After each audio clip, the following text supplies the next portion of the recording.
Hello friends, S के creative spot या चॅनलमध्ये तुमचं पुन्हा एकदा खूप खूप स्वागत आहे।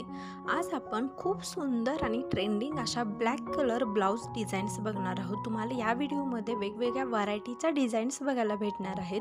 तुम्ही स्लीव्स डिझाईन्स बघू शकता, नेक डिझाईन बघू शकता आणि आपण ब्लॅक कलर कोणत्याही साडीवर घालू शकतो। मग त्याच्यासाठी तुम्ही पार्टी वेअर सिलेक्ट करू शकता किंवा ट्रॅडिशनल लुकसाठी सुद्धा सिलेक्ट करू शकता। खूप छान लुक देतो ब्लॅक कलरचा ब्लाउज। तर या व्हिडिओमध्ये एकापेक्षा एक अशा डिझाईन्स आहेत, तर तुम्ही हा व्हिडिओ शेवटपर्यंत बघा। व्हिडिओ आवडला तर लाईक, शेअर आणि कमेंट करा आणि अशा सुंदर डिझाईन्स बघण्यासाठी आपल्या चॅनलला नक्की सबस्क्राईब करा। हा व्हिडिओ पाहिल्याबद्दल थँक्यू।